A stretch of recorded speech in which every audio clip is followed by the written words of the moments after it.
सभी को सादर जय जिनेन, जय तारन तरन, वंदे श्री गुरु तारनम। युवा सभा के तत्वावधान में आप सभी का मैं शुद्धात्म स्वागत करती हूँ। आज की इस विशेष कार्यशाला का विषय है इन परिणामों की संभाल कैसे करें।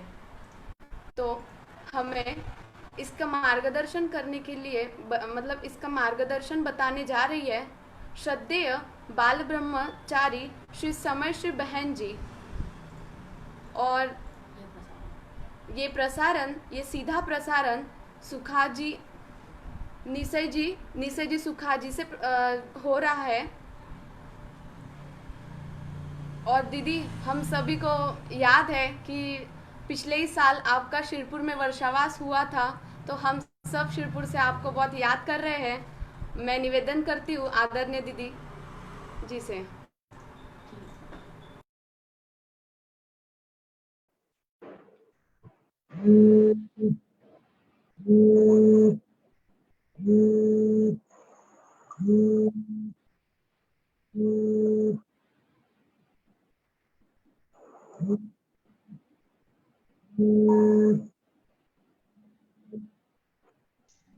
हेलो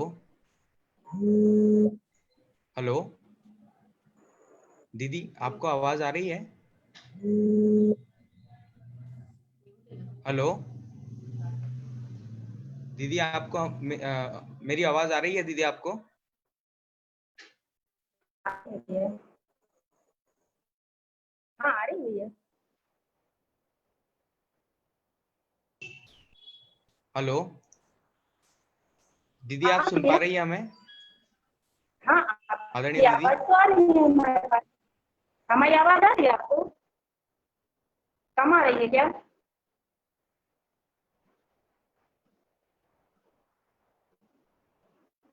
तो हाँ भैया। हाँ दीदी, आवाज आ रही है ना? हाँ भैया, हमें आपकी आवाज आ रही है। हाँ, आपका नेटवर्क वीक बता रहा है। क्या बता रहा है? आपका नेटवर्क लो बता रहा है। नेटवर्क लो बता रहा है आपका। आपकी वीडियो लो जो बता है रहा है। हाँ, वीडियो जो है वो हम स्लो आ रही है। आवाज भी आपकी क्लियर नहीं, थोड़ा तुटक तुटक आ रही है। कट के आ रही है आवाज। अच्छा, पूरी क्लियर नहीं आ रही।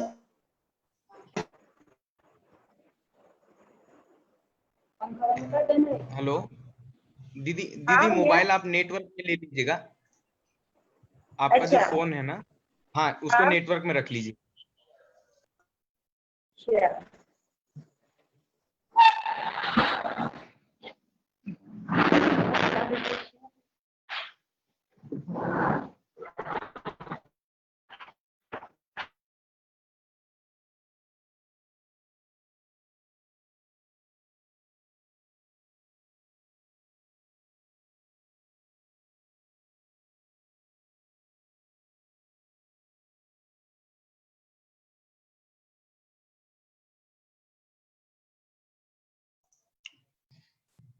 आदरणीय दीदी, आपको यहाँ से अनम्यूट कर रहे हैं हम। आपके डिवाइस पे रिक्वेस्ट आएगी, आप वहां से अनम्यूट करिएगा।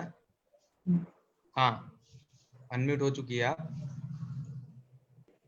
ठीक है दीदी, आप अभी प्रारंभ कर सकती हैं।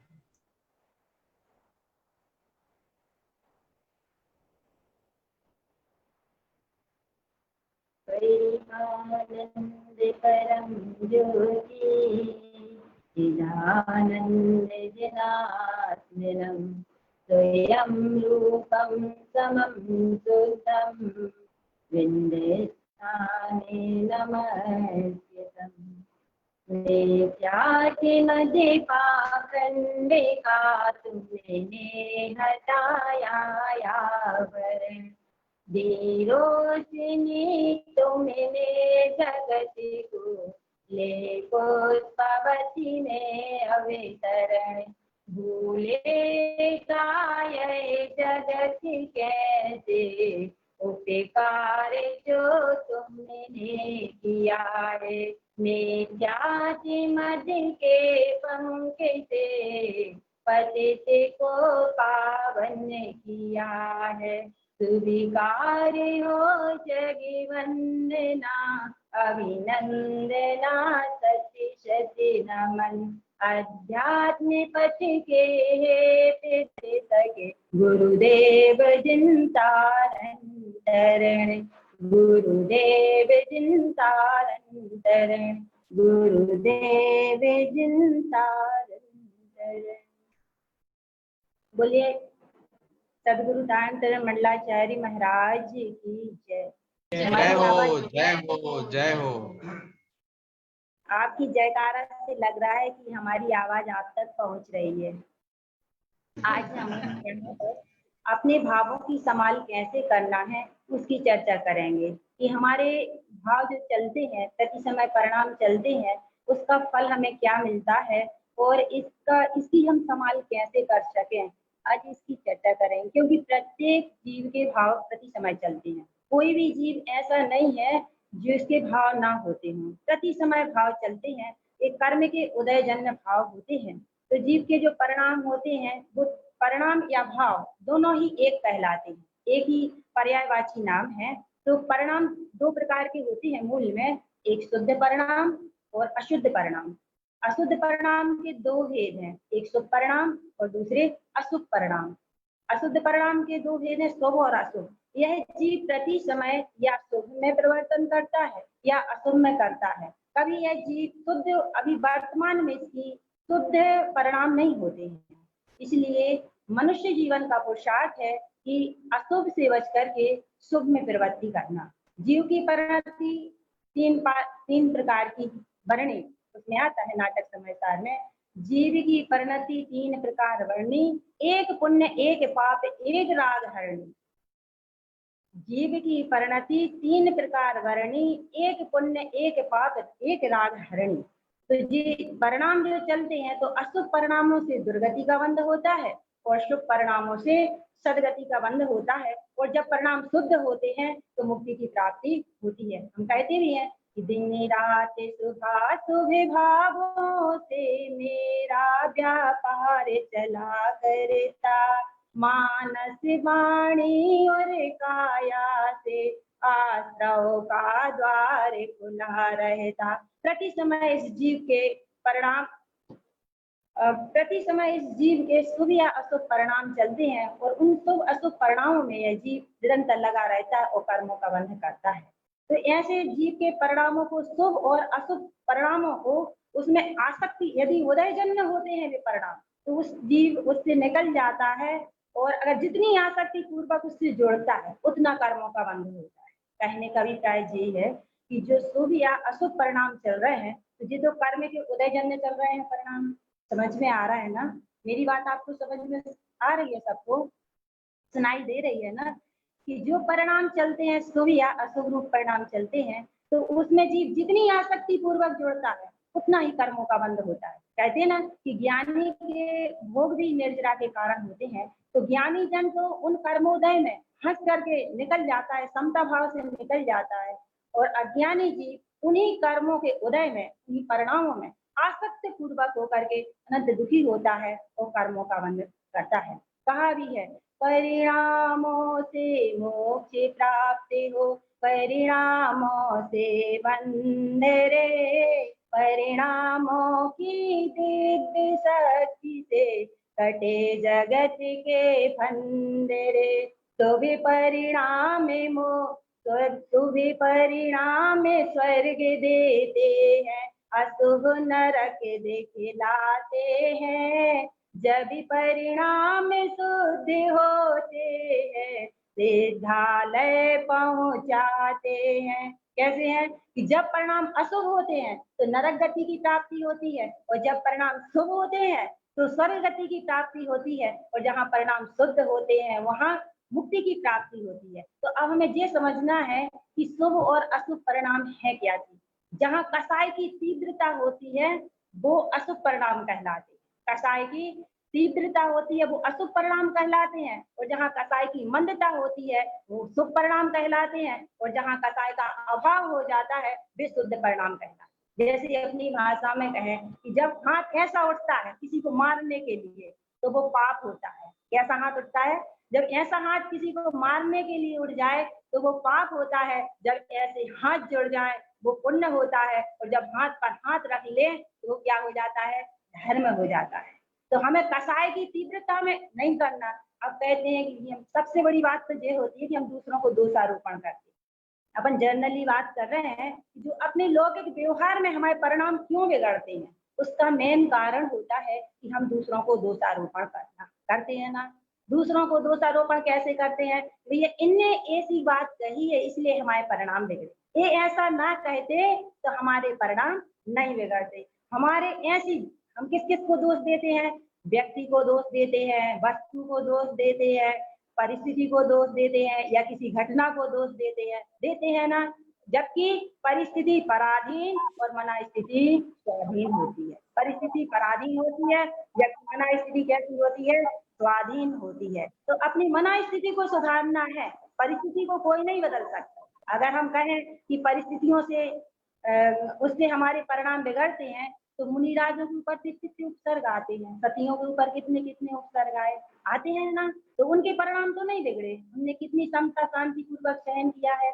इसी तरह हमें भी समता शांति पूर्वक सारे कर्मों को सहन करके परिणाम नहीं बिगाड़ना। अगर हम परिणाम बिगाड़ेंगे, दूसरों को दोषारोपण करेंगे, तो क्या होगा, कर्मों का बंधन।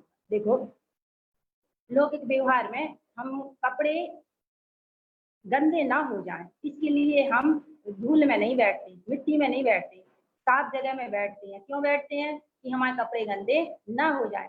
लेकिन आपको अपनी परिणति का ध्यान नहीं रहता है कि हमारी परिणति गंदी ना हो जाए।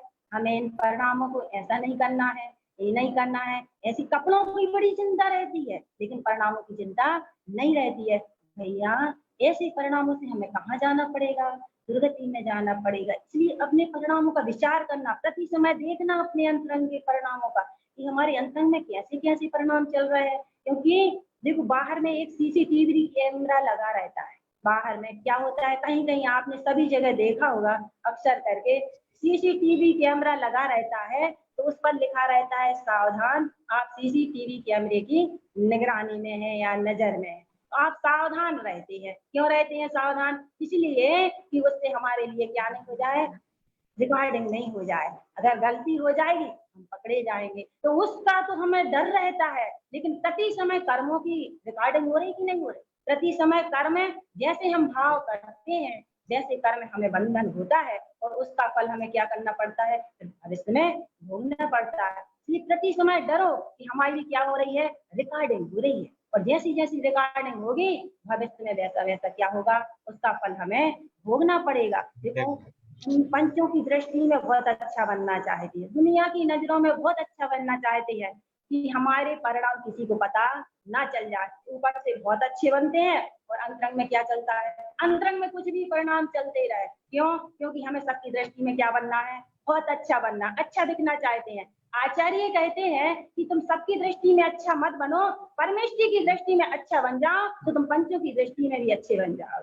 किसकी दृष्टि में अच्छे बनना है हमें, पंचों की दृष्टि में नहीं, परमेश्वर की दृष्टि में अच्छा बनना है। और परमेश्वर अपने सब भावों को जानते हैं। अगर हम उनकी दृष्टि में महान बन जाएंगे तो पंचों की दृष्टि में तो हम महान बन ही जाएंगे। तो अंतरंग में ये विचार करना है कि जैसे जैसे हमारे परिणाम है वो सब केवल यानी परमात्मा जानते हैं। जानते कि नहीं जानते, सर्व के परमात्मा जानते हैं। तो उनकी दृष्टि में महान बन जाओ, माने विपरागता की ओर बढ़ जाओ।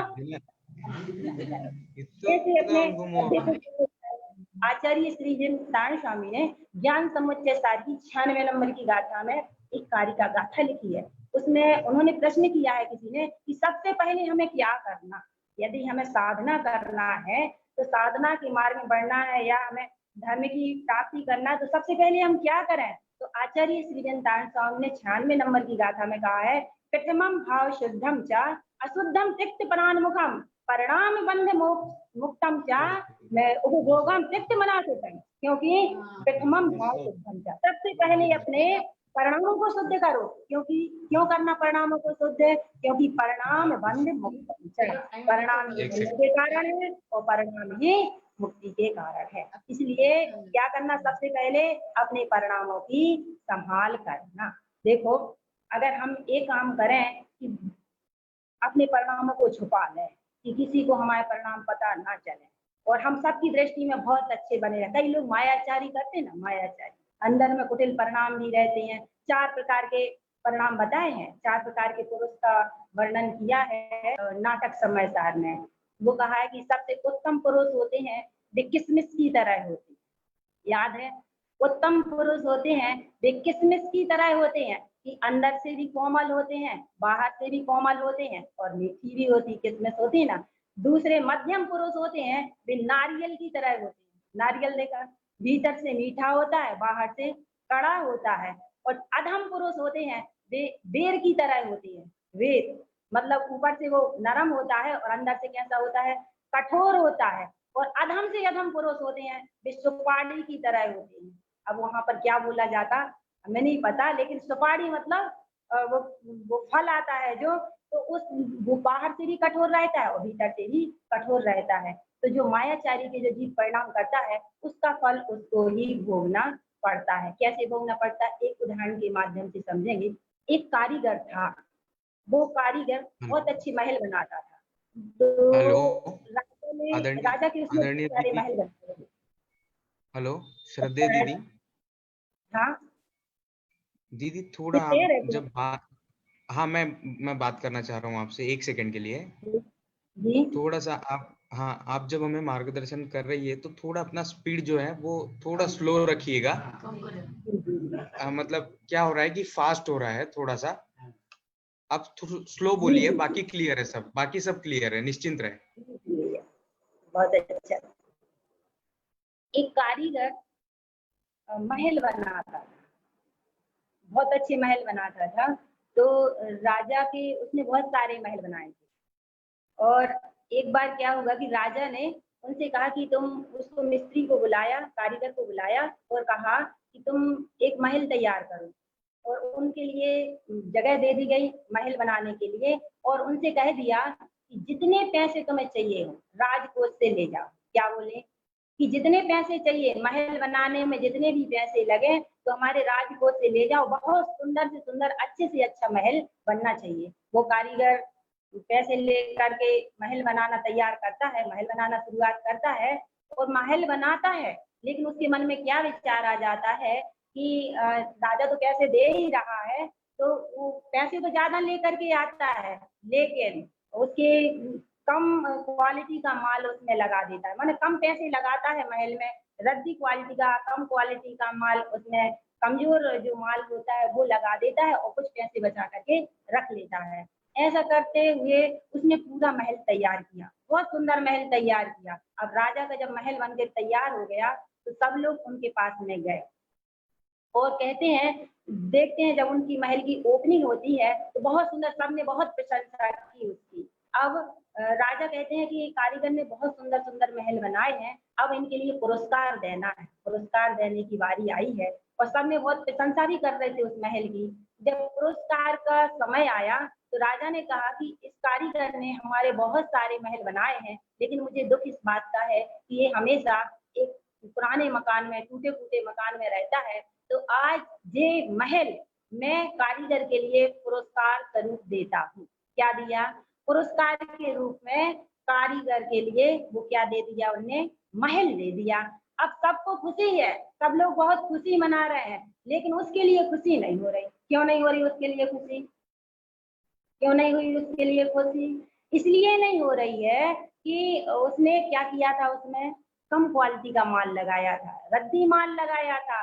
वो सोच रहा था कि अरे मैंने तो बहुत गलत किया है, काश मैंने ऐसा ना किया होता। उसे खुशी नहीं हो रही है। बस इसी तरह हम बहुत अच्छा काम करें, लेकिन जब उसका फल आता है तो हमें क्या होता है, खुशी नहीं मिलती। तो क्या करना है, मायाचारी नहीं करना, क्योंकि हमें लगता है कि हम मायाचारी करके दूसरों को ठगते हैं, बल्कि हम मायाचारी करके दूसरों को नहीं ठगते हैं, अपने स्वयं को ठगते हैं ना। अपनी स्वयं का मायाचारी करके स्वयं ही कर्मों का बंध करते हैं। तो अपने कर्मों का ऐसा बंध ना हो, इसके लिए प्रति समय सतर्क और सावधान रहना। जिन वस्तुओं के लिए हम परिणाम में छोटी छोटी वस्तुओं के लिए घर में, परिवार में बिगाड़ते हैं, परिणाम खराब करते हैं, वे वस्तुएं सदा काल हमारे साथ में रहने वाली नहीं है और सदा काल हमारे साथ में भी जाने वाली नहीं है। लेकिन जो कर्म हमें होगा उनसे वो तो हमारे साथ में जाएगा ना। धन और धरणी का तो बंटवारा हो जाता है, लेकिन कर्मों का जो बंध होता है उसका बंटवारा नहीं होता। इसलिए जरा जरा सी उसमें हमें क्या करना, परिणामों की संभाल रखना। कितने कितने कहाँ तक ऐसे ऐसे परिणाम कर लेते हैं, ऐसे ऐसे भाव बिगाड़ लेते हैं, दूसरों को दोषारोपण करते हैं।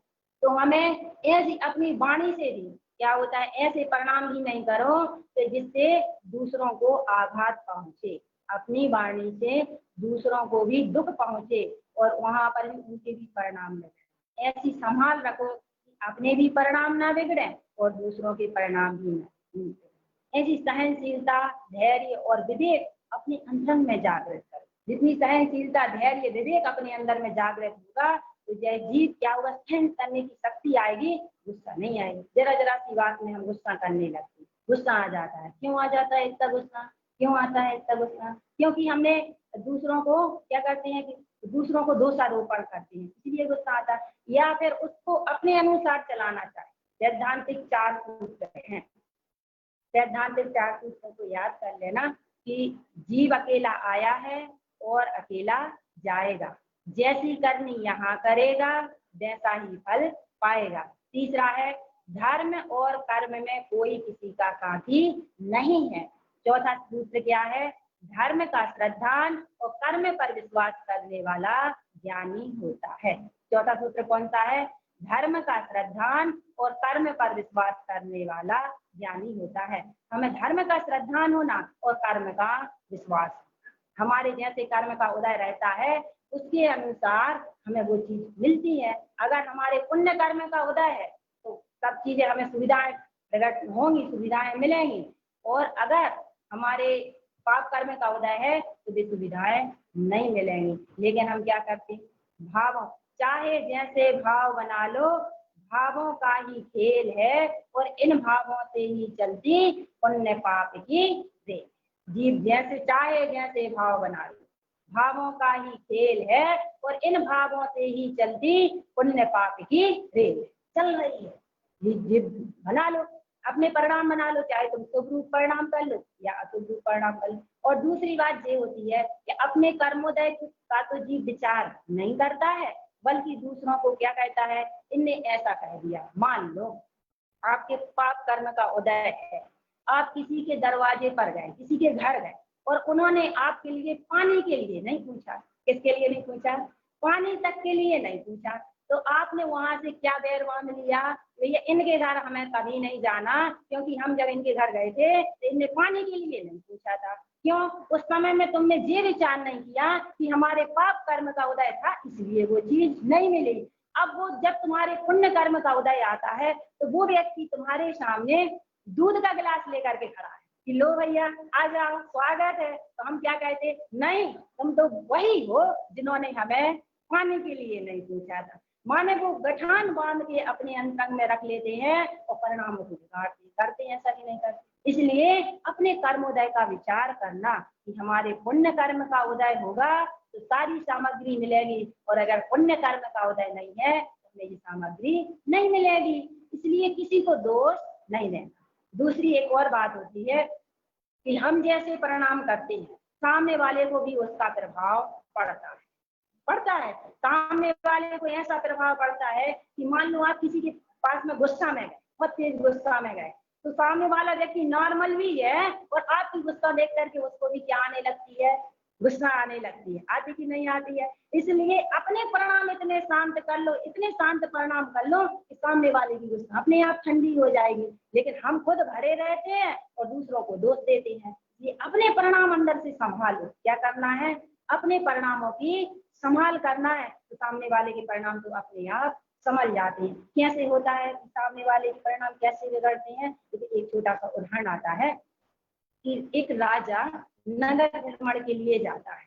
वो नगर भ्रमण के लिए जाता है और देखता है तो निकल रहा था तो एक सेठ जी अपने छत पर खड़े थे और राजा को नीचे ऊपर से देख रहे थे। तो सेठ जी की नजर राजा पर पड़ती है और राजा की नजर सेठ जी पर पड़ती है। तो सेठ जी के मन में विचार आता है कि देखो राजा यहाँ से निकल रहा है और मेरी घर में बहुत सारी चंदन की लकड़ी रखी है और बहुत दिन से ये चंदन की लकड़ी बिक भी नहीं रही है। जे राजा मर जाता तो मेरी सारी चंदन की लकड़ी बिक जाती। उसके मन में क्या विचार आया कि जे राजा क्या हो जाता, मर जाता तो मेरी सारी चंदन की लकड़ी बिक जाती।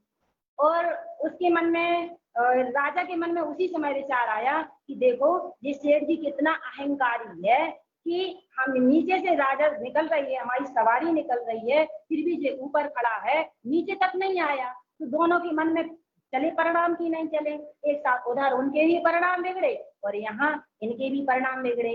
अब ये जब राजा अपने राज दरबार में जाते हैं और वहां से सेठ जी को बुलाते हैं, सेठ जी भयभीत हो जाते हैं, कांपने लगते हैं कि राजा सामने हमें क्यों बुलाया है। और वो मन में विचार करता है, सेठ जी मन में विचार करते हैं कि राजा के बारे में मैंने गलत सोचा है, मुझे ऐसा नहीं सोचना चाहिए था। राजा बहुत अच्छा है, प्रजा पालक है, सबकी संभाल करता है और मैंने बहुत गलत सोचा है क्योंकि मेरी चंदन की लकड़ी नहीं बिक रही थी। उधर सेठ राजा के मन में भी विचार आ जाता है कि अरे सेठ जी को दंड नहीं देना है क्योंकि वो भी तो प्रजा की सेवा करता है, बाहर से सौदा लाता है, सामग्री लाता है और सब प्रजा के लिए देता है। तो इधर सेठ जी के परिणाम सुधरे और वहाँ राजा के परिणाम भी सुधर जाते हैं।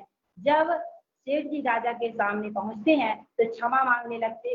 राजा पूछते हैं उनसे कि ऐसे परिणाम क्यों हुए, आखिरकार क्या बात है। तुमने कहा कि यदि हमें कोई दंड ना दे तो मैं अपनी बात को प्रकट करूं। उन्होंने कहा निर्भयता से तुम प्रकट करो। उन्होंने कहा मेरे मन में ये विचार आया था कि काश ये राजा मर जाता तो मेरी सारी चंदन की लकड़ी बिक जाती। तब राजा के लिए वैसे परिणाम आने लगे तो राजा ने उनकी सारी चंदन की लकड़ी खरीद ली। कहने का तात्पर्य यह है कि हमारे जैसे परिणाम यहाँ चलते हैं, सामने वाले व्यक्तियों को भी वो क्या होने लगते हैं, प्रभावित करने लगती हैं। इसलिए अपने परिणामों की संभाल करो तो अपने दूसरे के परिणाम भी अपने प्रति नहीं बिगड़ेंगे। जरा जरा की बात में हम क्या करते हैं, दूसरों की निंदा, चुगली, बुराई करते कि नहीं करते, ईर्ष्या के बस होकर के जो करते हैं, उससे हमें क्या मिलेगा, बताओ क्या मिलेगा। कुछ भी मिलने वाला नहीं है, बल्कि कर्म का बंध होगा और नीच गोत्र का भी बंद होता है। दूसरों की निंदा करने से, चुगली करने से यह नीच गोत्र का बंद होता है। इसलिए हमें किसी की निंदा चुगली बुराई भी नहीं करना चाहिए, क्योंकि कहा है निर्मल रखो नेत्र परिणाम अपने, भौतिक सुखों से सजाओ न डेरा, जग में रहो इस तरह देखी जैसे जल में रहे कमल का बसेरा। कैसे रहना है कि जैसे जग में जल में कमल का बसेरा रहता है, कैसे संसार में रहो। तो क्या होगा कि हमारे लिए कर्म का बंध तो नहीं होगा, भविष्य में भी दुर्गति की प्राप्ति नहीं होगी और वर्तमान में भी हमारे परिणाम शांत होंगे तो सुख और शांति और आनंद की प्राप्ति होगी। आज हम क्या करते हैं कि कर्म का बंध तो कैसा करते हैं, अशुभ रूप करते हैं। जैसे परिणाम चलते हैं उसके अनुसार कर्म का बंध होता है। तो कर्म का बंध परिणाम तो अशुभ करते हैं, मायाचारी के करते हैं, छल कपट के करते हैं, निंदा चुगली बुराई करते हैं और उससे क्या पाना चाहते हैं, अच्छा परिणाम पाना चाहते हैं ना। आज सब तरुवर बबूलों के लगाते जा रहे हैं और कल उनसे मधुरतम आम खाना चाहते हैं। आज खोटे काम कर उनको छिपाते जा रहे हैं और कल उनसे भला परिणाम पाना चाहते हैं। चाहते कि नहीं चाहते। हम जैसा बीज बोएंगे फल क्या मिलेगा, वही मिलेगा कि दूसरा मिलेगा। आज हमने बबूल का कांटे का बीज लगाया है तो फल आम के मिल सकते हैं क्या, नहीं मिल सकते हैं। तो हम यहाँ तो परिणाम खोटे करते हैं और फल क्या पाना चाहते हैं, अच्छे फल, अच्छे परिणाम, अच्छा उसका फल पाना चाहते हैं, तो वो नहीं मिलेगा। जो हमने पूर्व जन्म में जिस कर्मों का बंध किया है उसी वो ही तो हमारे लिए मिलेगा। दूसरी है, हम अपने दोषों को नहीं छिपाना चाहिए। क्या होना, हमें अपने दोषों को नहीं छिपाना चाहिए। अपन क्या कहते हैं, ऊपर से बहुत अच्छे बन जाते हैं, अंतरंग से सारे दोषों को मायाचारी करके ढकते हैं और दूसरों की जरा से दोष होते हैं तो उसको बहुत बड़ा चढ़ा करके बताने लगते हैं और अपने सारे दोषों को क्या करते हैं, छुपा लेते हैं, लेकिन जब उसका फल उदय में आता है तो फिर हम उसको समझ नहीं कर पाते हैं और दुखी होते हैं। कैसे होते हैं दुखी? कि बुराई करते हैं, इससे तीव्र पाप कर्म का तो बंध होता है, नीच बुद्धि का भी बंद होता है। तो हमें अपने दोषों को नहीं छिपाना चाहिए, अपने दोषों को दूर करने का प्रयत्न करना चाहिए। क्या करना चाहिए? दोषों को दूर करने का प्रयत्न करना चाहिए।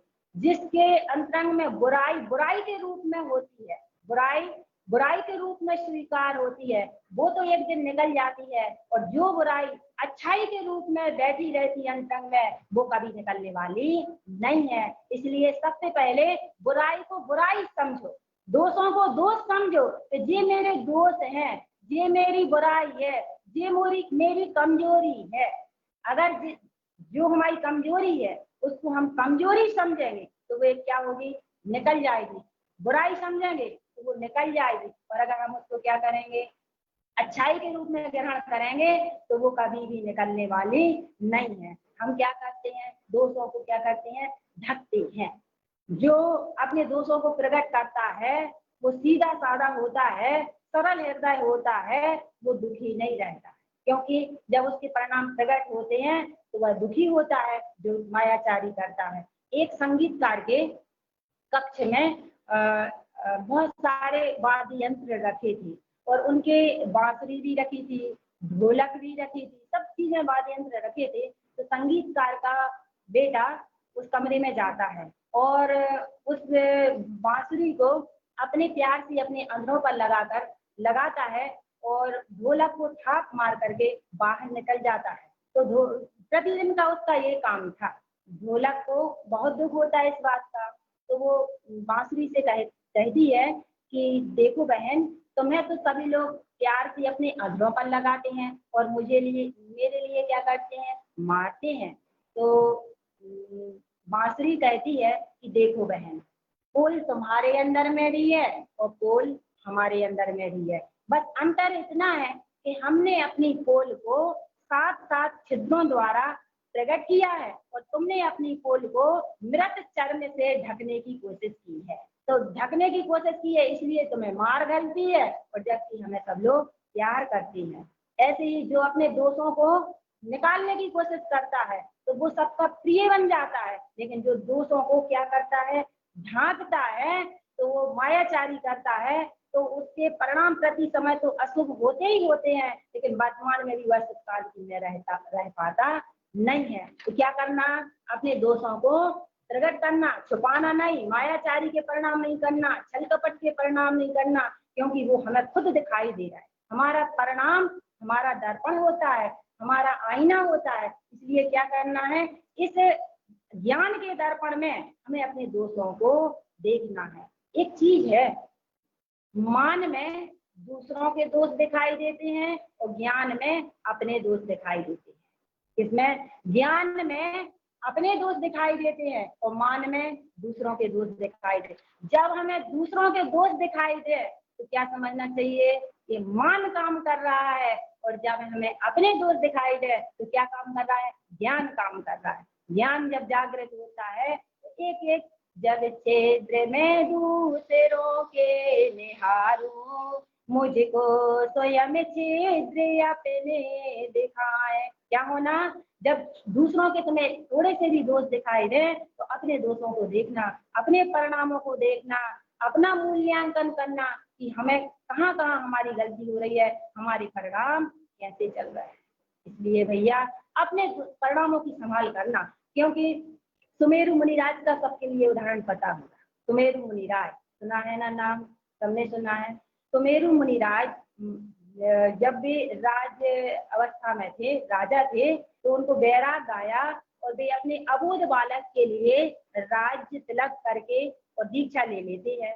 और वे एक जंगल में ध्यान कर रहे हैं, तपस्या कर रहे हैं। तो वहां से जब भगवान महावीर स्वामी का विठलाचल पर सम्मोचन आता है तो सब लोग वहां उनके पास में जाते हैं। तो उसी नगर के जहाँ के वे महाराज सुमेरु मुनिराज महाराज थे, वहां से लोग आते हैं और इन्हें देख करके पहचान लेते हैं कि ये तो हमारे राजा हैं जो मुनिराज बन गए हैं। इन्होंने अपने कर्तव्य का पालन नहीं किया। क्या चर्चा करते हैं? कि इन्होंने अपने कर्तव्य का पालन नहीं किया है। एक छोटे से राजकुमार के लिए राज पूरा सौंप करके और दीक्षा ले ली है। अब देखो क्या हालत हो रही है उनकी। दूसरे देश के राजा ने चढ़ाई कर दी है, बालक को क्या कर लिया है, बंदी बना लिया है। तो इतना शब्द कान में पड़ते ही मुनिराज के परिणाम बिगड़ जाते। कितना सुना उन्होंने कि अब देखो राजा वो राजकुमार के लिए बंदी बना लिया है। तो ये सोचता है कि जब हम थे तब नहीं इन्होंने ऐसा किया, और हमारे मुनि दीक्षा लेने के बाद ऐसा ऐसा कर रहे हैं, तो उनको बहुत गुस्सा आने लगती है और वे भूल जाते हैं कि हम मुनिराज हैं। परिणामों में इतने बह जाते हैं कि उन्हें ये बात का ध्यान ही नहीं रहता है कि हम मुनिराज अवस्था में हैं।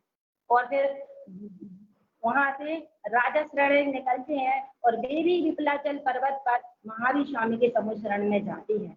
तो मुनिराज की विकृत अवस्था देखते हैं। कैसी अवस्था, वीरासन की, माने तीर कमान जैसी अवस्था में वे चलाने जैसी अवस्था में बैठ जाते हैं।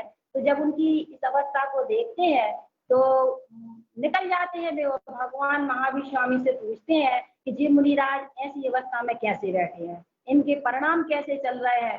तो उनकी दिव्य ध्वनि में आता है महावीर स्वामी की कि अगर इनके परिणाम जैसे चल रहे हैं, इस दशा में अगर कर्म का बंध हो जाए, गति का बंध हो जाए, तो ये तीसरे नरक में जाएंगे। तो राजा डायरेक्ट पूछते हैं तीसरे नरक में जाएंगे भगवान। और इधर इनके परिणाम बहुत कसाय के होते हैं, तीव्र कसाय के परिणाम होते हैं कि सामने वाला ये तो यहाँ मुनिराज अवस्था में है, लेकिन उपयोग से कहाँ गए हैं, ये युद्ध क्षेत्र में चले गए हैं।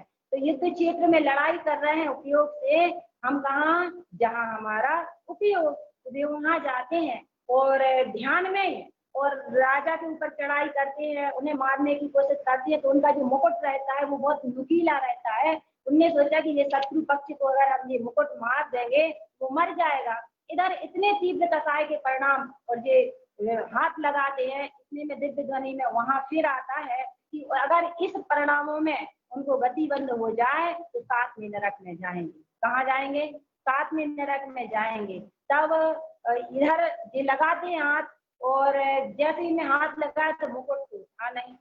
क्या थे वे, मुनिराज अवस्था में थे। जैसे ही उन्होंने देखा कि अरे हम तो मुनिराज अवस्था में हैं, तो उनके लिए समझ में आता है और तुरंत सावधान हो जाते हैं, सचेत हो जाते हैं, पश्चाताप करने लगते हैं। अरे रे, कहाँ का राजपाट, कहाँ का राजकुमार, मैं तो परम सत्य परमात्मा हूँ, ऐसा वेद विज्ञान अंतरंग में चलने लगता है और वे समझ जाते हैं उनके परिणाम।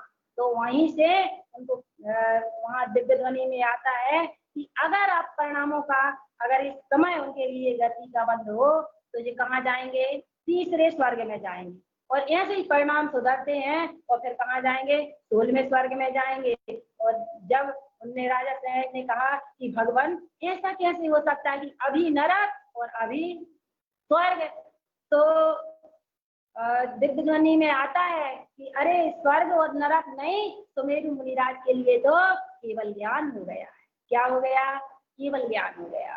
तो कितने परिणामों की देखो विचित्रता, कैसी ये परिणामों की, एक क्षण में कितने निकृष्ट परिणाम हो गए कि नरक गति जैसे जाने के परिणाम हो गए, और दूसरे क्षण में कैसे परिणाम हुए कि वहां स्वर्ग गति में जाने के परिणाम हो गए। तो भैया ऐसे परिणाम अपन प्रति समय कर रहे हैं, और कितने कितने कर्मों का बंध कर लेते हैं। करते कि नहीं करते हैं, कौन कौन सी गति में जाने को जाने रूप परिणाम करते हैं, उसकी गति तय हमारे परिणामों के आधार पर होती है। जीव को कौन गति पाना है, वैसे परिणाम खुद बनाना है। काटना है कि भव को बढ़ाना है, वैसे परिणाम खुद बनाना है। कैसे परिणाम बनाना है, अब हमें तय करना है कि हमें कौन सी गति में जाना है।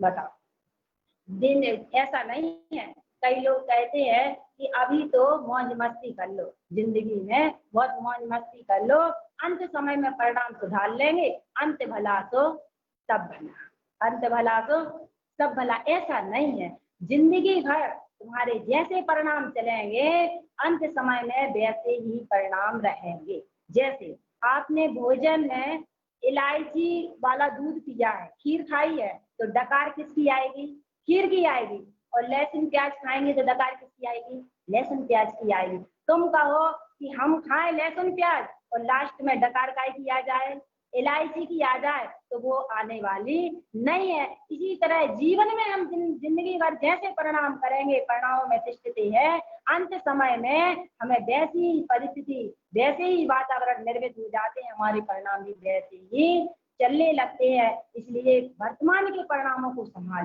क्या करना है? वर्तमान के परिणामों की संभाल करना है, क्योंकि अगर हमें बंध के समय यह जीव स्वाधीन होता है, लेकिन उदय के समय पराधीन होता है। कैसे होता है? जब यह जीव कर्म का बंध करता है, जब स्वाधीन होता है। अभी हम स्वाधीन है कि हमें कैसे कर्मों का बंध करना है, बंध के लिए स्वाधीन है, लेकिन उदय के लिए या भोगने के लिए हम स्वाधीन नहीं है। वो तो हमें भोगना पड़ेगा। फिर भले ही ज्ञानी ज्ञान पूर्वक भोगते हैं और अज्ञानी रो रो करके उन कर्मों को भोगते हैं। इसलिए अगर हमें उदय के समय नहीं रोना है, अगर कर्म के उदय के समय में रोना नहीं है, तो क्या करना है?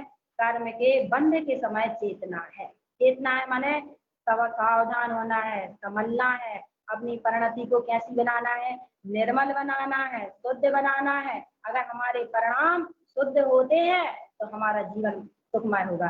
वर्तमान जीवन तो सुखमय होगा, भविष्य भी हमारा कैसा हो जाएगा? सुखमय, शांतिमय, आनंदमय होगा। और इसके लिए हम स्वाधीन, हम पराधीन नहीं है। कर्मों का बंध करने के लिए जैसे परिणाम हमें करना है, उसके लिए हम स्वाधीन है कि पराधीन है? बताओ, स्वाधीन है कि पराधीन है? हमें लगता है कि हम पराधीन है, लेकिन जीव परिणामों के शुभ अशुभ परिणामों को करने के लिए पराधीन नहीं है, स्वाधीन है। कोई हमें कितना ही गुस्सा दिलाए तो हम नहीं करें गुस्सा, तो क्या हमें गुस्सा आ जाएगा? नहीं आ सकता। कितने कितने ज्ञानी जन हुए हैं, उनके ऊपर कितने कितने उपसर्ग किए, लेकिन उनके लिए गुस्सा नहीं आती है। और हमें जरा जरा सी बात में गुस्सा आए, मायाचारी करें, अहंकार करें, क्रोध करें, तो उसका फल किसको मिलेगा?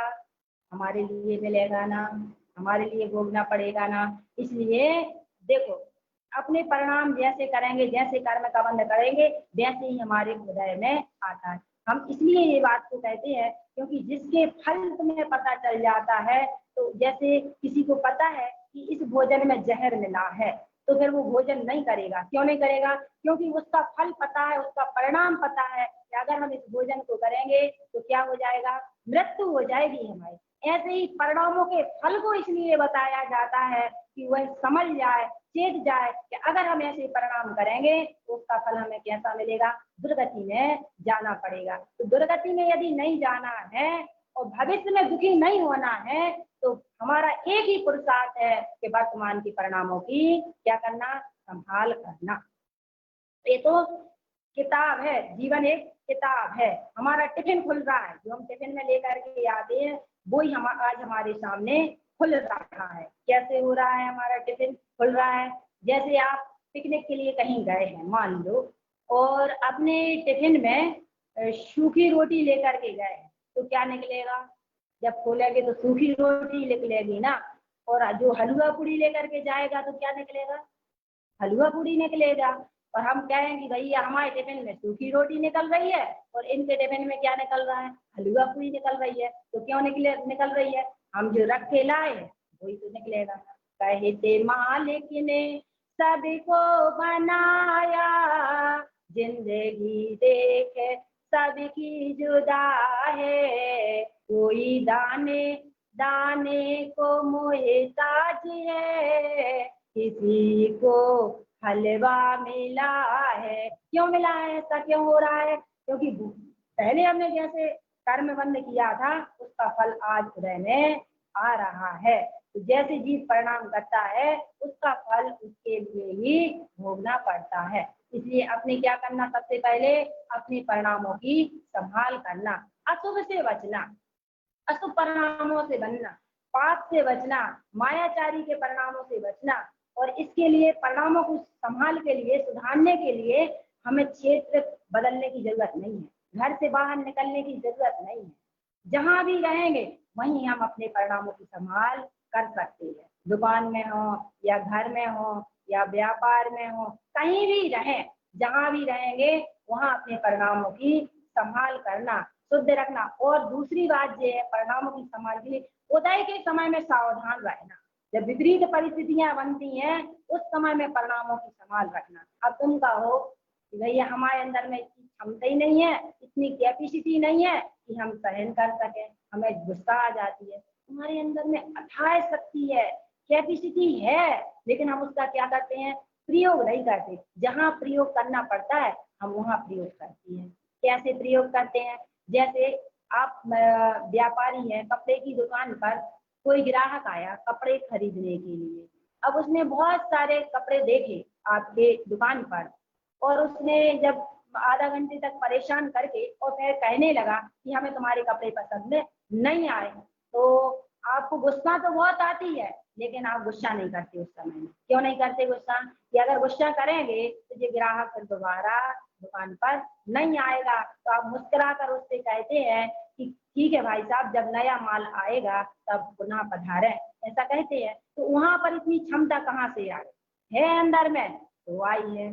तो भैया जैसे रिजर्वेशन हमारा नहीं है मान लो, और हम ट्रेन में जाते हैं या बस में जाते हैं, बहुत भीड़ रहती है, उस बहुत भीड़ में हमें खड़े खड़े जाना पड़ता है, तो हम क्या विचार करते हैं, वहाँ गुस्सा नहीं, गुस्सा आती है लेकिन समता रखते हैं। क्यों रखते हैं समता, इसलिए रखते हैं कुछ समय की तो बात है, ऐसा करते हैं ना, सोचते हैं कि कुछ समय की तो बात है, थोड़ा ही सा तो सफर है। ऐसे ही प्रति समय परिस्थितियों में, कर्मोदय में बन जाए कोई भी परिस्थितियां, कोई भी संयोग, कोई भी ऐसी स्थिति बनती है, तो उस समय में इस बात का ध्यान रखना कि कुछ समय की तो बात है, थोड़े समय की बात है, फिर ये क्या होगी, ये परिस्थिति क्या हो जाएगी, निकल जाएगी, चली जाएगी। हमेशा कोई भी परिस्थिति रहने वाली नहीं है। इसलिए प्रति समय सतर्क और कैसे रहना, सावधान रहना, भेद ज्ञान और तत्व निर्णय करना, कर्मोदय का विचार करना, पुण्य पाप का निर्णय करना, और सतर्क सावधान रहते हुए अशुभ से बचना और शुभ में प्रवृत्ति करना। क्योंकि अशुभ कर्मों से यह जीव 4 गति 84 लाख योनियों में परिभ्रमण करके दुखी होता है। तो आज हमारा वर्तमान का पुरुषार्थ इतना है कि अशुभ से बचना और शुभ में प्रवृत्ति करना, शुभ में लगना और शुद्ध की भावना आना, और ऐसा विचार करना कि अब हमसे कोई भी ऐसा कर्म का बंधन ना हो जाए, ऐसे परिणाम ना बिगड़ जाए कि जिससे फल हमें ही इसका भोगना पड़े। क्योंकि एक एक समय का परिणाम का फल अनंत संसार होता है। कितने कितने भाव बढ़ जाते हैं कि वर्तमान योग में हमने कितनी सारी कहानियां सुनते हैं, उदाहरण सुनते हैं कि जरा सी गलती से इतने इतने भाव तक देर चलता है और दुख भोगना पड़ते हैं। तो अपने कर्मोदय का विचार करके और ऐसी भावना भाना कि अब हमें एक ही पुरुषार्थ है हमारा कि परिणामों की संभाल करना। देखो ज्ञानी जीव का पुरुषार्थ होता है उपयोग की संभाल करना, अज्ञानी जीव का पुरुषार्थ होता है परिणामों की संभाल करना, और मनुष्य जीवन का पुरुषार्थ होता है अशुभ से बच करके शुभ में लगना, शुभ में प्रवृत्ति करना। जी हमारा वर्तमान का पुरुषार्थ, ये तो हमारे हाथ में है। और क्या चीजें हाथ में, और दूसरी वर्तमान ही हमारे हाथ में है, भविष्य हमारे हाथ में नहीं है, भूतकाल भी हमारे हाथ में नहीं है। क्या बताओ, भूतकाल जो बीत गया वो हमारे हाथ में नहीं है, वो तो निकल गया। और हम वर्तमान में क्या करते हैं, या तो भूत की स्मृति करके दुखी होते रहते हैं, विचार करते रहते हैं, अरे भैया हमारे साथ में ऐसा हुआ, ऐसा होता है, ऐसा हुआ था, उनने हमारे साथ ऐसा कहा था। तो कभी कभी हम भूतकाल की सारी स्मृतियों में खोए रहते होते हैं ना, और कभी कभी भविष्य की योजनाएं बनाते रहते हैं। और हमने देखा होगा कि जो भविष्य की हम योजनाएं बनाने में लगे होते हैं, वे सारी योजनाएं धरी की धरी रह जाती है, और जो कभी हम सोचते नहीं है वैसी घटना घट जाती है। घटती है कि नहीं घटती? इसलिए ना भविष्य की योजना बनाना है, ना भूतकाल की स्मृतियों में खोना है, वर्तमान जो हमारे सामने है उसमें साक्षी भाव पूर्वक जीवन जीते हुए अपने परिणामों को संभाल करना है। जितना अपना समय जाए स्वाध्याय में, चिंतन में, मनन में, उसमें अपने उपयोग को लगाएं और समता शांति धैर्य पूर्वक निकलते चले। अगर कोई परिस्थिति बनती है, अब संयोगी जीवन है, घर गृहस्थी में जीवन है, बनती है सारी परिस्थितियां, कर्मोदय आते हैं। तो जब आप गाड़ी चलाते हैं तो बीच में क्या मिलते हैं, ब्रेकर लगे होते हैं, ब्रेकर। तो ब्रेकर जब आते हैं तो गाड़ी को क्या कर लेते हैं, स्लो कर लेते हैं, स्लो करके और फिर धीरे से निकल जाते हैं। और ऐसे ही कर्मोदय ब्रेकर की तरह होते हैं। जो ब्रेकर आते ना तो कर्म के उदय भी ब्रेकर की तरह होते हैं। बीच में आ जाए तो क्या कर लेना, अपनी गाड़ी स्लो करना। गाड़ी स्लो करने का मतलब है वहाँ धैर्य रखना, विवेक रखना, क्षमता से सहन करते हुए धीरे से अपना मार्ग बना के आगे निकल जाना। जैसे आप रास्ते से जाते हैं तो बीच में कोई खाई मिल जाए, गड्ढा मिल जाए तो क्या करते हैं, साइड से होकर के निकल जाती है। ऐसे ही कोई भी परिस्थिति बन जाए, कोई भी कर्म का उदय आ जाए, कोई भी ऐसा संयोग आ जाए तो क्या करना, विवेक पूर्वक बच करके निकलना, लेकिन उसमें उलझना नहीं है, अपने मार्ग से च्युत नहीं होना। ये हमारा वर्तमान का पुरुषार्थ है, क्योंकि मनुष्य तो विवेकवान नहीं तो पशु के समान। अगर इतना विवेक हमारा जागृत हो जाता है तो हम विवेकवान है, हमारा पुरुषार्थ है, हम ज्ञानी है, स्वाध्याय का फल हमारे लिए मिलता है। और अगर जरा सी बात में हमने निंदा, चुगली, बुराई, ईर्ष्या, बेमनस्ता इसमें अपने जीवन को व्यतीत किया है, समय को व्यतीत किया है, तो क्या होगा, इससे हमारे स्वाध्याय का कोई फल नहीं है। अगर परिणामों की संभाल नहीं हुई है तो हमने क्या स्वाध्याय किया, स्वाध्याय किया हमने, सुना है, समझा है, इसीलिए ना कि हमारा जीवन कैसा बन जाए, सुख शांति और आनंदमय बने। इसके लिए हमें स्वाध्याय का यही फल है कि परिणामों की संभाल हो जाए, समतामय जीवन व्यतीत हो अपना। कि मनुष्य जन्म में मिला है आत्म कल्याण करने के लिए। किसके लिए मिला है मनुष्य जीवन, आत्म कल्याण करने के लिए मिला है। तो अपना समय शक्ति उपयोग को किसमें लगाना, अपने स्वाध्याय में, चिंतन में लगाना, और हर समय अपने परिणामों की संभाल करना। अपनी परिस्थितियां पराधीन होती हैं किंतु मना स्थिति स्वाधीन होती है। तो अपनी मना स्थिति को सुधारना, परिस्थिति को दोष नहीं देना, संयोगों को दोष नहीं देना, किसी को दोष देने की जरूरत नहीं है।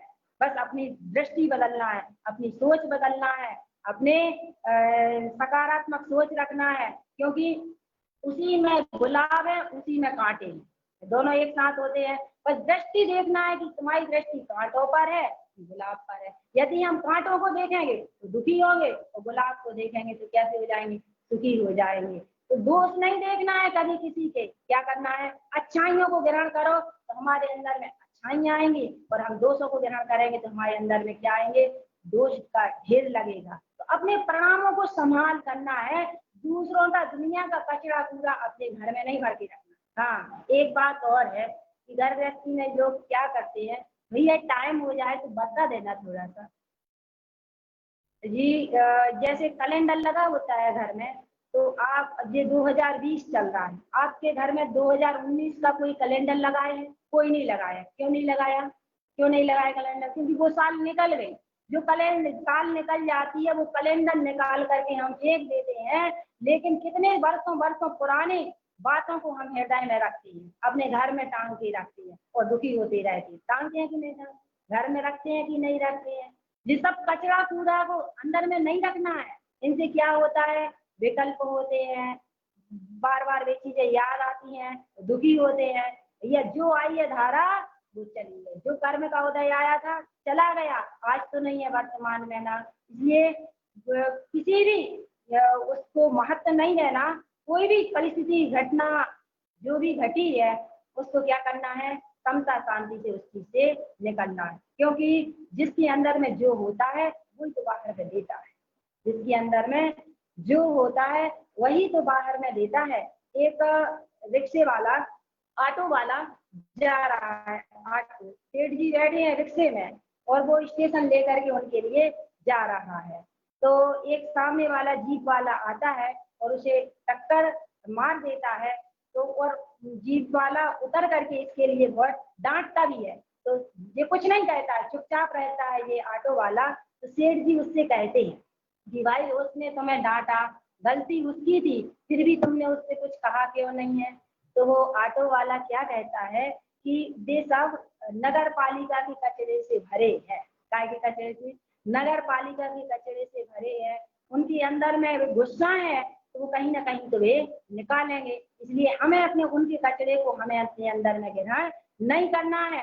निकल गए। ऐसे ही जो किसी कसाय में, गुस्सा में, टेंशन में रहते हैं, वे अपने से कुछ बोलते हैं तो क्या करना, उनकी बातों को ग्रहण नहीं करना, बुराइयों को ग्रहण नहीं करना, उनकी बातों पर ध्यान नहीं देना, और क्या करना, अपने कर्मोदय का विचार करना और अपने परिणामों की संभाल करना, क्योंकि अपने परिणाम ही बंधने के कारण है और अपने परिणाम ही मोक्ष के कारण है। इस प्रकार अपने परिणामों की निरंतर संभाल करें, यही सदगुरुओं की परम पावन कृष्णा है। बोलिए सदगुरु तारतंत्र मंडलाचार्य महाराज की जय हो, जय हो, जय हो, मोटेश्वरी की जय हो, जय हो, जय हो। भैया श्रद्धेय दीदी बाल ब्रह्मचारिणी आदरणीय बहन जी, समय श्री बहन जी द्वारा आज परिणामों की संभाल कैसे करें, यह विशेष कार्यशाला का मार्गदर्शन का लाभ हम सबने आज लिया। आदरणीय दीदी, हम आपको बता दें कि अखिल भारतीय तारण तरण दिगंबर जैन युवा सभा के तत्वावधान में संचालित तारणम ई पाठशाला की निम्नलिखित गतिविधियां सुचारू रूप से चल रही हैं, जिसमें सोमवार से बुधवार प्रौढ़ वर्ग की 6 डाला की त्रिदिवसीय कक्षा चलती है, जो कि 6 माह का कंप्लीट कोर्स रहेगा। गुरुवार के दिन रात्रि में 8 से 9 बजे विशेष प्रवचन कक्षा चलती है। शुक्रवार, शनिवार, रविवार वर्ग 1 और वर्ग 2 के बच्चों की पाठशाला चलती है, जो कि सुचारू रूप से चल रही है। रविवार को जैन एवं जैनेतर सभी के लिए विशेष कार्यशाला, जो कि आज हमारी आपके द्वारा संपन्न हुई, ऐसी हर रविवार को कार्यशाला चलती है। और हर चतुर्दशी शाश्वत पर्व के दिन हमारे नन्हे मुन्ने बच्चों द्वारा मंदिर विधि का आयोजन ऑनलाइन तारणम ई पाठशाला के माध्यम से यहाँ पे किया जाता है। हम चाहते हैं कि आप हमें आशीर्वचन के रूप में आप हमें मार्गदर्शन, आपका उद्बोधन हमें प्राप्त हो। आदरणीय दीदी। भैया, हमें बहुत खुशी हुई जब हमें ये पता चला कि आपकी ऐसी क्लासेस चल रही हैं, और मीना का भी हमसे संपर्क होता रहा, उनका बार बार आग्रह था। वैसे हमारा ऐसा कुछ भाव नहीं था कि हम यहाँ बोलें आपके सामने या प्रवचन करें या कोई तत्व चर्चा करें, लेकिन दीदी या आप लोगों का ऐसा भाव था तो हमारे मन में भी आया कि आप सब लोगों के बीच में बैठ कर के कुछ अपनी बात कर सके, हमें भी खुशी होगी। लेकिन आपके लिए बहुत अच्छा जो सहयोग मिला है, सभी के लिए, जितने लोग भी यहाँ सुन रहे हैं, समझ रहे हैं, पाठशाला में भाग ले रहे हैं, बच्चों के लिए, सभी के लिए एक सहयोग मिला है। और कहीं जाना नहीं है, सबसे बड़ी बात तो ये है कि कहीं जाना नहीं है, घर बैठे आपके लिए सब सुविधा यहाँ मिल रही है, सुनने समझने के लिए मिल रहा है। अपने जीवन को बहुत अच्छा बनाना है। और जो युवा साथी हैं, युवा वर्ग के सभी के लिए मैं बहुत बहुत धन्यवाद और आशीर्वाद देना चाहूंगी। उन्होंने इतना अच्छा कार्य किया है, वास्तव में यह कार्य जितना किसी शिविर लगाने से भी बढ़ करके होगा। एक स्थानीय जो शिविर लगता है, वहां पर भी इतने लोग बैठ करके वो ग्रहण नहीं कर पाते, जो घर बैठ करके मीडिया के माध्यम से, मोबाइल के माध्यम से इसे ग्रहण कर पा रहे हैं, सुन पा रहे हैं, समझ पा रहे हैं।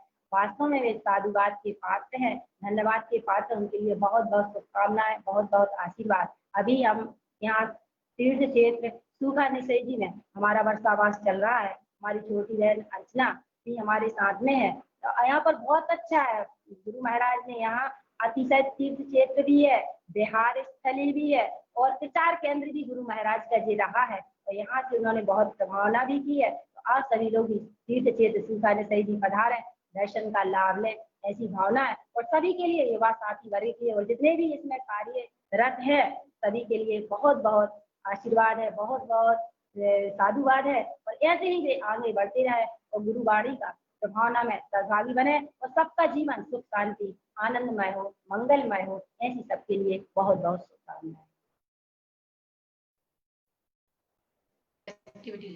हेलो, धन्यवाद आदरणीय दीदी। दीदी, हमारी पाठशाला के नन्हे मुन्ने बच्चों द्वारा हमें एक्टिविटी के द्वारा कुछ सबमिशंस प्राप्त हुए हैं। हम सभी पेरेंट्स और आप श्री के बीच में हम प्रस्तुत करना चाहते हैं कि हमारे नन्हे मुन्ने बच्चों ने उनको पढ़ाए हुए वर्ग अनुरूप उनको जो पाठ पढ़ाया गया है उसको उसके अनुसार हर वीक में उनको एक एक्टिविटी दी जाती है और उसका सबमिशन हमारे पास बुलवाया जाता है। हम चाहते हैं कि आप सभी ये बच्चों की नन्ही मुन्नी बच्चों की बहुत बहुत सुंदर प्रस्तुति है, आप देखिएगा इसको।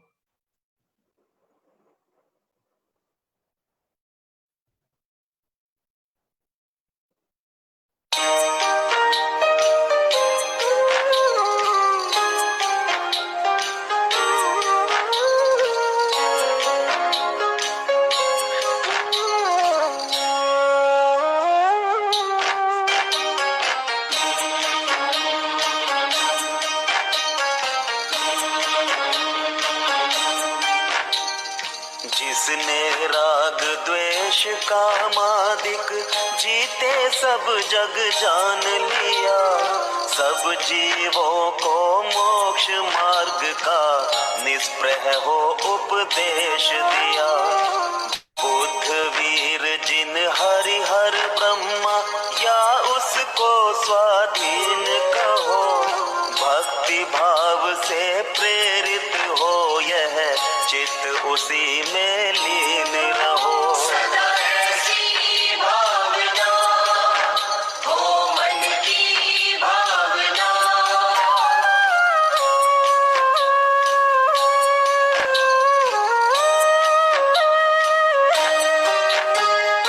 विषयों की आशा नहीं जिनके साम्य भाव धन रखते हैं,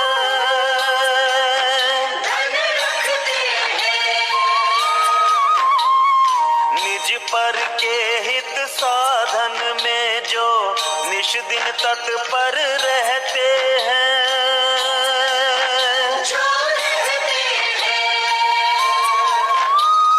स्वार्थ त्याग की कठिन तपस्या बिना खेद जो करते हैं, ऐसे ज्ञानी साधु जगत के दुख समूह को हरते हैं।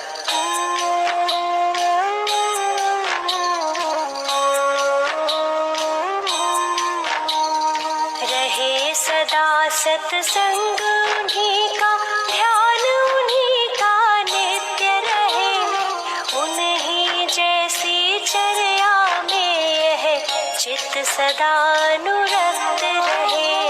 नहीं सताऊं किसी जीव को, झूठ कभी नहीं कहा करूं, पर धन वनिता पर न लुभाऊं, संतोषामृत पिया करूं। ऐसी भावना यही मेरी भावना।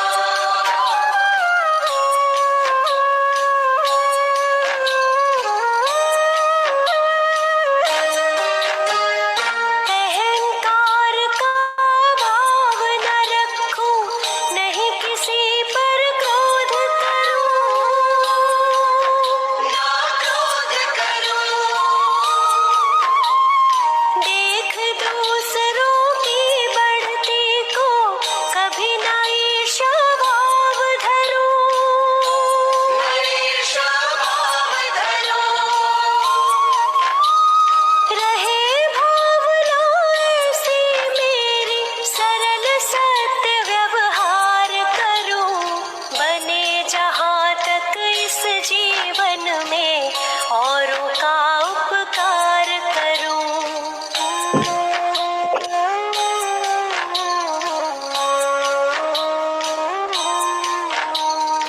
मैत्री भाव जगत में मेरा सब जीवों से नित्य रहे, दीन दुखी जीवों पर मेरे उर से करुणा स्रोत बहे।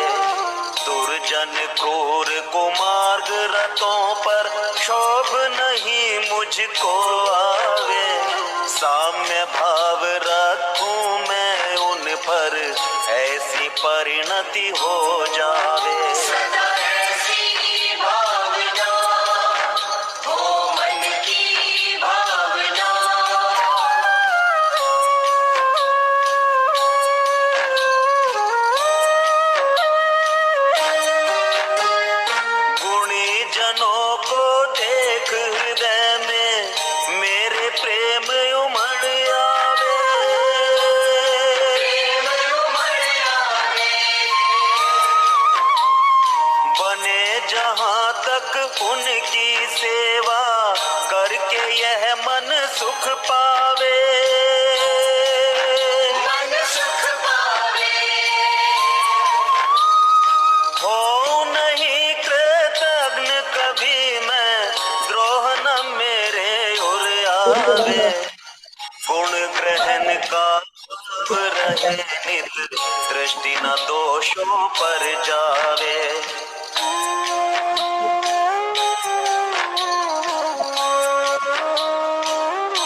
होकर सुख में बात न भूले, दुख में कभी न घबरावे।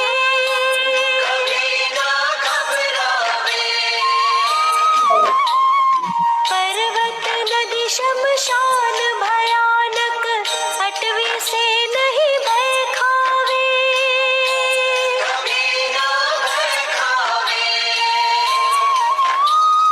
रहे अडोल अकंप निरंतर, यह मन दृढ़ कर बन जावे। इष्ट वियोग अनिष्ट योग में सहनशीलता दिखलावे।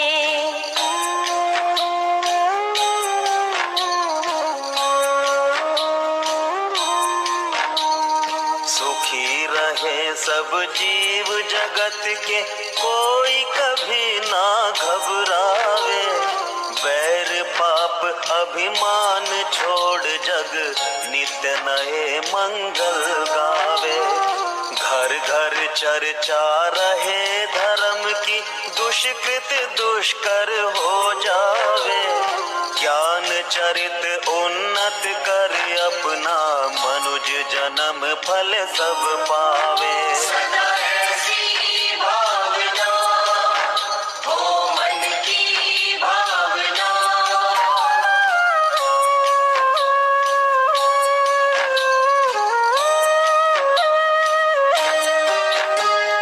भीति भीति व्यापे नहीं जग में, वृष्टि समय पर हुआ करे।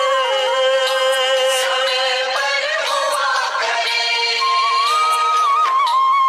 धर्मनिष्ठ होकर राजा भी न्याय प्रजा का किया करे। न्याय प्रजा का किया करे। रोग मरी दुर्भिक्ष न फैले, प्रजा शांति से जिया करे। परम अहिंसा धर्म जगत में, फैल सर्वहित किया करे।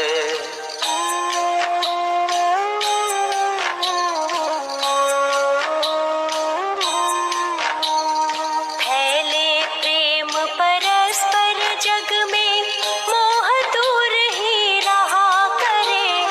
अप्रिय कटुक कठोर शब्द नहीं, कोई मुख से कहा करे।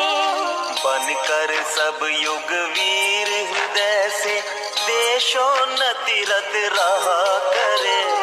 वस्तु स्वरूप विचार खुशी से, सब दुख संकट सहा करे। ऐसी भावना, यही मेरी भावना। सदा ऐसी भावना हो मन की भावना।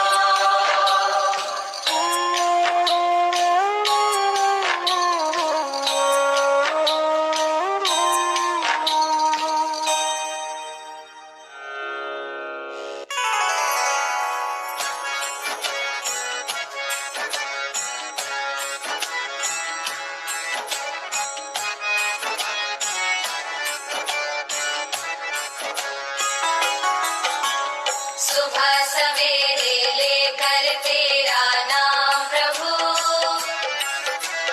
करते हैं हम शुरू आज का काम प्रभु।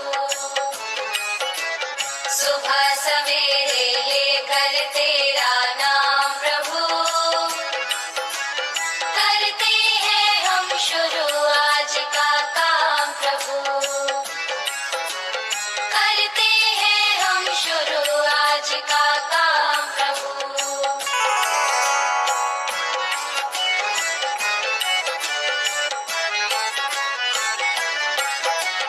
शुद्ध भाव से तेरा ध्यान लगाए हम, विद्या का वरदान तुम्हीं से पाए हम। शुद्ध भाव से तेरा ध्यान लगाए हम, विद्या का वरदान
श्याम प्रभु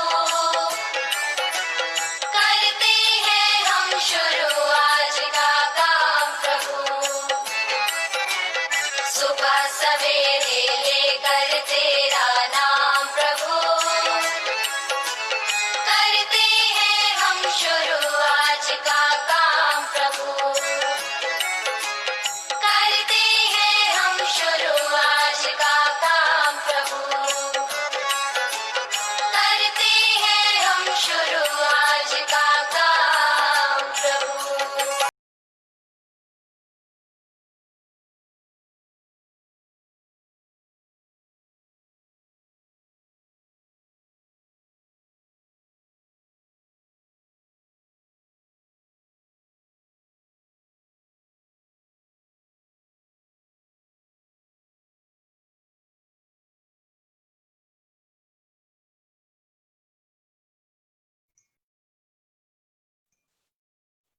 ये जो हम एक्टिविटीज आज देख रहे थे बच्चों की, ये एक्टिविटीज देख के लगता है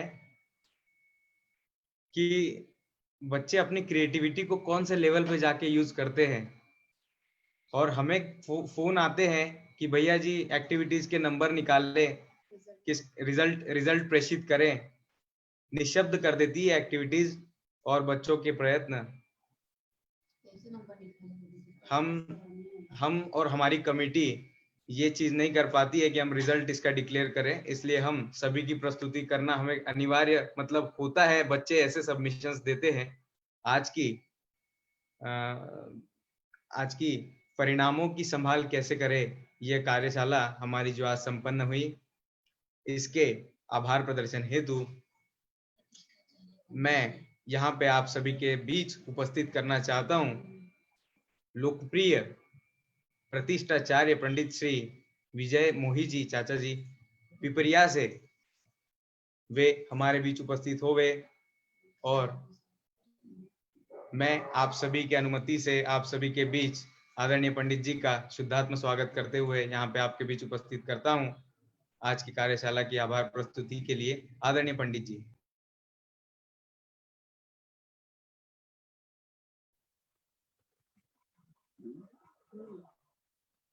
जय तारण तरण सब लोगों से।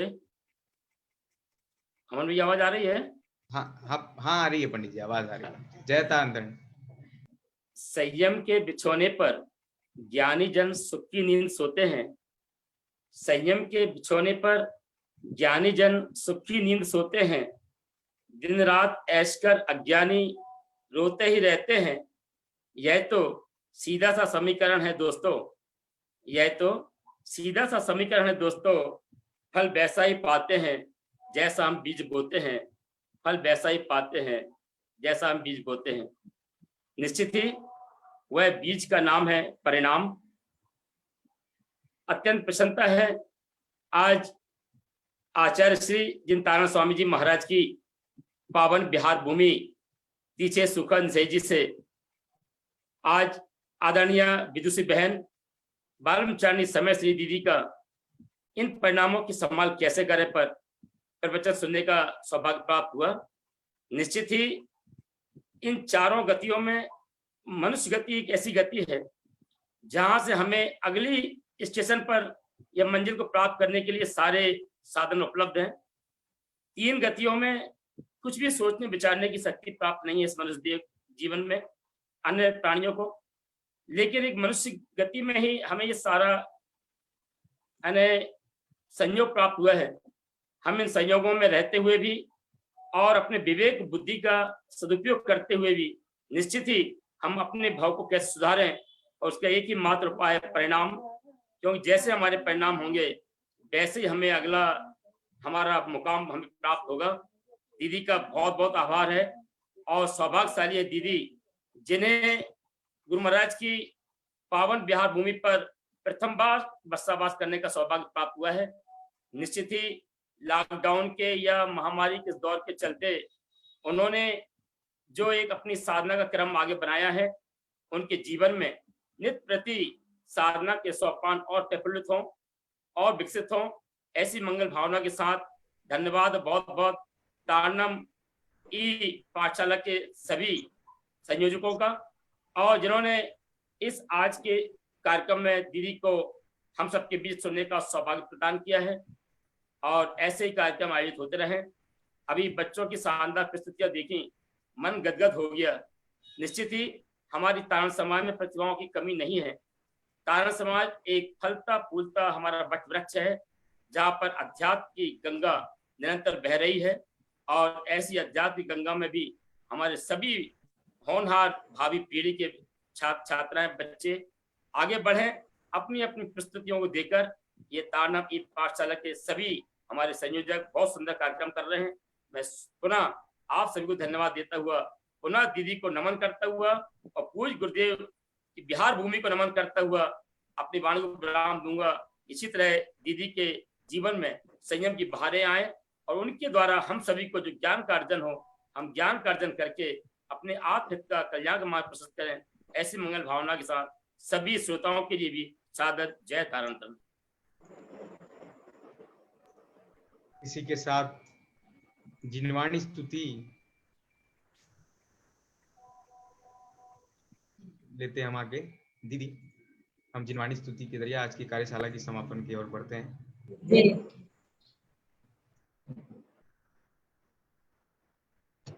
कौन सी? हेलो। हाँ भैया। हाँ दीदी, जिनवाणी स्तुति लेना है। वो जिनवाणी वाली शुरू कर दें। हाँ हाँ हाँ बिल्कुल। जिनवाणी जिनवरी वाणी जग जीवों को सुखदानी, मोहे विनाशक तत्व प्रकाशक भव्य के जनों के मन आनी, पूर्ण ज्ञान के महासिंधु से रघुनाथ के रत्न मिले, ज्ञान भानु का उदय हुआ है, भव्यों के ये कमल खिले, मोहे माने अज्ञान तिमिर को ज्ञान किरण से दूर किया, सुने जगाती पुनः भगाती, त्यादेवादे का मार्ग दिया, वस्तु स्वरूप यथार्थ बताया, बतलाया निधि आत्मेरा, धन्य धन्य जिनवाणी माता, सत्य सत्य वंदन सतत प्रणाम, सत्य सत्य वंदन सतत प्रणाम, सत्य सत्य वंदन सतत प्रणाम।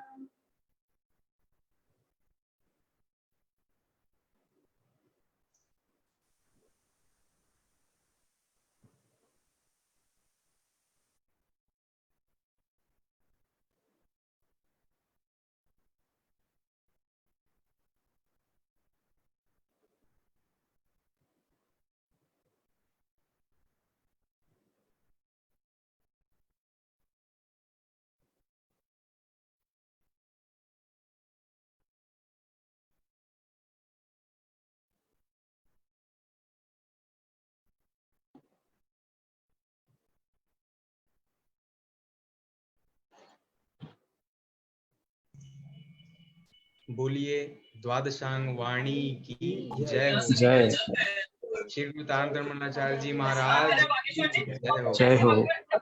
आदरणीय समय श्री बहन जी और अर्चना दीदी जी दोनों आज उपस्थित रही और इस कार्यशाला में हमें बहुत अद्भुत प्रवचन का लाभ मिला। हम सभी कल मिलते हैं 6 डाला की कक्षा में ठीक रात्रि में 8 बजे। तब तक के लिए हाँ एक विशेष सूचना है।